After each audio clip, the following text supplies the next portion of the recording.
Get ready, gang. My favorites are here. Listen to this. A side result, an unintended consequence of the Me Too movement has popped up.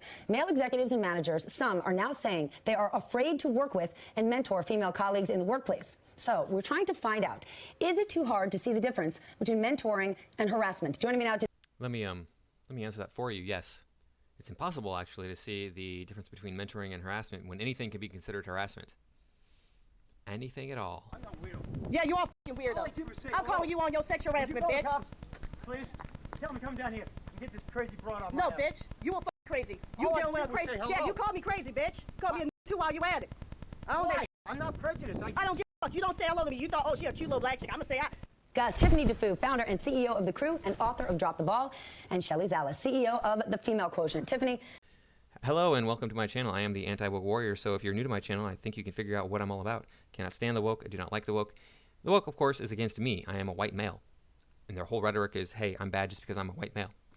Doesn't make any sense to me, but what do I know? I'm just some guy on the internet. Maybe you agree with me. In any case, make sure that you like, comment, share, and subscribe. Make sure that you're still subscribed, so make sure you do that. Now I have an announcement. Important announcement. Next week, I'm going to be on the Terrence Popp Show on Tuesday. If you don't know who Terrence Popp is, he does a show similar to this one with a guy named Blake.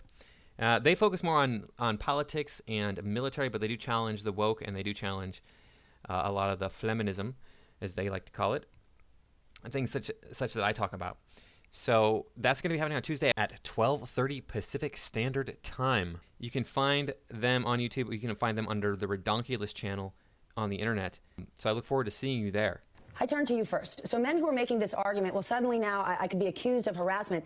I can't mentor women anymore. And we first heard this pop up from Wall Street. Bloomberg had an article. I took issue with it because I can't find any evidence where there was ever any extraordinary mentoring on Wall Street. We've never had a female CEO of a bank. So, oh no?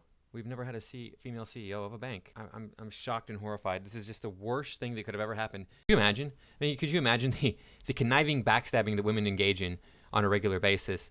Taking that to Wall Street. That would be a whole new level of insidious deceit and manipulation of the American people we've never seen before. Is this just an excuse? So here's the thing. I want to talk to all the men out there who have this concern. I want to say that I feel empathy. What? What the fuck? You do not feel empathy. You don't even know what empathy is. Let's see what she says she thinks empathy is here. Let's see. And you're concerned that you're walking on eggshells. You feel vulnerable in the workplace. You're concerned that your words or your behavior might be misinterpreted as being something other than who you are. We don't know what the new rule. No, I'm not concerned about my words being interpreted as somebody other than who I am. They will be, period. The road art. Welcome to the world of being a woman or a person of color or a member of the LGBT community or a person with disabilities in the workplace. That is part. Yeah, so being a person of color or being an alphabet person or being a woman, they just go into work and they're just so afraid. Oh my gosh, it's traumatic stress that I'm suffering from because I'm going to be misinterpreted here. I'm sure that happens to all the women I know. They go to work confidently. What are you talking about? It's ridiculous. Part of the experience, having to take a risk in showing up. You're concerned that you may be labeled as a creep because you compliment me on my beautiful dress. You know what? Sometimes I'm labeled as the B word because I smile too much. What? What the fuck? You know what? I'm guessing here that you're labeled as the B word because you're a female dog. And that's all there is to it. And the fact that you have a fake, insincere smile. It says, look, I'm your friend. I'm smiling because I'm happy because I want to see you, want to be your friend, blah, blah, blah. But then you're stabbing people in the back. And that's why you're blaming it on your smile. I think that we need to take this new experience that men are feeling in the workplace and actually channel it into something really positive, which is why don't you work on creating a more inclusive culture and taking all of your frustration, directing it at the men who are making you look really bad, the bad apples, and not punish. But every man is considered a bad apple in the workplace anymore. Every man. Can I begin to tell you the number of experiences I've had? I've been called into HR or had to have a meeting with my manager because I was the bad guy in some situation at work.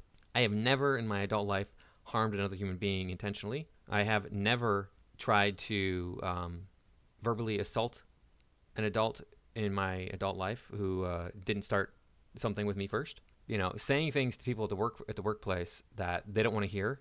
Well, if it was coming from Chad, that would be all right. A lot of things that these men are saying. It's coming from Chad to be fine. No problems at all.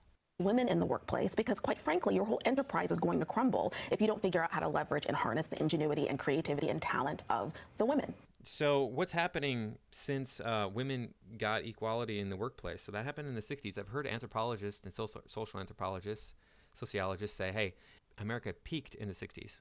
And you might say, well, that's a load of malarkey. I mean, come on, we went to the moon in the 60s. That wasn't barely, went to the moon in the 60s, almost in the 70s.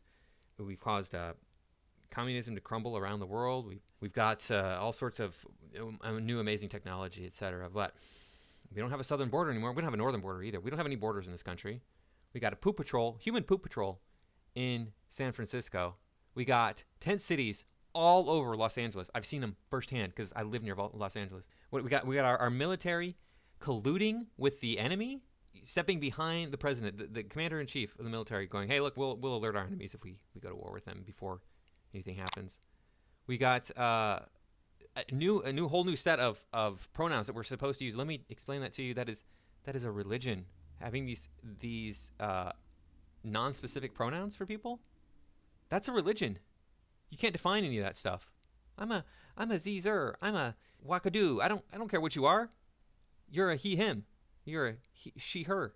And we got a Joe Biden in office who can't even form a coherent sentence half the time, and he's pulling our troops out of Afghanistan, leaving no presence there to keep terrorists from overrunning the country. And they immediately did so, not only leaving that situation in that country, but also leaving U.S. citizens behind. Good job, buddy. Need I go on? I mean, this country is... The cartels actually exist in this country. There are cartels in the United States. So glad we're giving women economic equality. Ellie, take the other side of the coin with me. You and I are both women who have been mentored by men. We have spent our careers with men, having lots of close personal, social relationships. And many, many times people have said, well, how did she get there? Why is he bringing her? So there's not no truth to it. Listen, I think the biggest issue today is we're living in a climate of hypersensitivity, microsensitivity. Yeah. So the problem is, and where is this coming from? Are men the ones who are hypersensitive, microsensitive to these things? Yeah, sometimes. Mostly it's the women. I can't think of a single incident I've had at work where it was a man complaining about me. Something I said. Think of a bunch where a woman complained about something that I said. So I just don't talk to the women that I work with anymore. Are afraid to do and say the wrong thing in today's post-movement era, which is a big issue. And look at us, there's so few female leaders. Leaders are predominantly men, and we need leaders to be our mentors. And if leaders, which are predominantly men, are afraid to be with women alone, we have a big issue. I thought that women needed men like a fish needs a bicycle, right? That's what the situation was. Women don't need men at all. They can do it all. They can do anything a man can do, only better. And in high heels, don't you know? We have a really big issue. 3.5 times more men say today that they will not go alone with a woman for dinner. 5 times more likely men not wanting to travel with women. That's a good policy to have. Keep it up, men. This is a big problem. When we first heard this from Mike Pence, we laughed at it. We said it was absurd. And now if we're actually hearing this from business people, I am worried. Well, here's the thing. There's lots of ways that the current system, as it was not allowing opportunities for women. Is it just me, or is this woman just obviously cold-hearted? Now, the system wasn't allowing opportunities for women. Well, I don't know what to tell you. You don't need men, right? You don't need those opportunities. You can make your own opportunities. You can do anything a man can do, only do it better. What are you complaining about? You need the system to make opportunities for you. Oh, you need the system to make opportunities for you because you're a woman, because you're black, because you're LGBT alphabet, because you're disabled, because of this or that and the other thing. But don't help the men out, because I can tell you what, my economic life has not been a cakewalk. For people of color, for people in the workplace to advance, because oftentimes when you choose a mentor, you choose someone who's like yourself. I think that this can present all kinds of opportunities for opening up the playing field to let more people get the kind of leadership development and exposure and insight and advice that they need. That's right, man. Take it in the nuts. You don't have to have, if you're not going to have a dinner or a closed door meeting with a woman, how about you not have it with the young men either? How about you choose 3 or 4 or 5 up and coming people in your industry? How about you have a group lunch, right? Where you give your insight, you encourage them to then peer coach one another and form a... Well, you should know about closed doors deals and why they're important. It's because it's business, and sometimes you have to make decisions that you don't want to be spread around the company before it's time, or spread around to your competitors before it's time to release that information. This isn't rocket science. Why is it that these educated women are like 100% clueless about how the world really works? Crew so that they can support one another. I think there are all kinds of ways in which we really need to think about how we advance talent, how we support people, that opens up the playing field for everybody as opposed to being more exclusionary. We don't want to go in that direction. In a formal So you want to have all this talent be equal. This sounds like socialism to me. sense, that will be fantastic. But it is also those informal connections that really make a huge difference in people's careers. And do we run the risk right now of losing that while the rules of engagement are so unclear? Well, I think that's why it's time to rewrite the rules. I think it's time to... You're right. It is time to rewrite the rules. Women get back into the home where you belong and allow men to step up and have the earning power. And maybe somebody out there is screaming, oh, you're such a misogynist. Blah. Okay. I'm not saying women should never work. Women have always worked in this country. There's never been a time when women didn't work. But their focus needs to be on family. Who's going to rewrite them, and then who's going to tell us what they are? Because I don't know it. I always, we always say it takes a village to raise a family. What is the 21st century today of a village? And I think it includes our companies. And that's what we have to really be thinking. I like how she just suddenly starts talking about family, as if employees and families and employers are the same thing.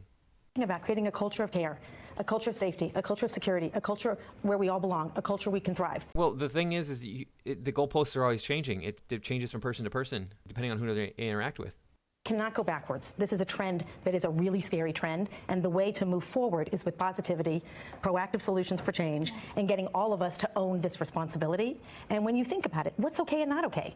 There's a range of men from clueless to creepy to classy. There's 3 categories, right? And I think in the post-movement era, we just need a new education of what's okay and not okay. And every generation has a different perspective. If you tell me I look nice, I'm going to say thank you. Yeah, you see, like I just said, the goalposts are always changing, and it depends on who you're talking to. So it's just this made-up rules. I don't like you, therefore you're offensive. Therefore, I'm going to get you in trouble at work. We heard about the story happened a few years ago where there was a female college student who she didn't accuse a male college student, but there was a male college student who looked like her rapist, and she got him expelled, I believe, in the end. It's like, that's tragic. It's terrible for the girl, I understand, but that's your problem. It's not his problem. Why are you making your problem his problem? That's immoral. You probably not have to make your problems other people's problems. What's wrong with you people? If we tell someone else they look nice, they might be offended. So before we call that bad behavior as bad behavior, let's first point out that it makes us uncomfortable. Give someone the benefit of the doubt that they might not be aware of the fact that I'm not comfortable with that. All right, we're out of time. No. Clueless, creepy, classy. We know that we need everyone to open their hearts, open their minds, open their doors, because we want to do better collectively together. Very simple to do better collectively. Simply go back to traditional values, the values that built this country, values that say, women have a role and men have a role. Instead of trying to make women just as powerful as men or just as in every way the same as men, which is ridiculous and impossible, understand that there are differences between the genders. Understand what the genders are, first off, because we're not allowed to even acknowledge that there are genders anymore. But then, encourage people to engage in those differences, to move towards those differences. This is so ridiculous. If you look at the like-dislike ratio on this, it's obvious where people stand on this situation. At least on this video, they don't like it. Anyway, that's all I got for this time. Please remember to like, comment, share, subscribe. Make sure that you're still subscribed, and I'll see you all in the next video.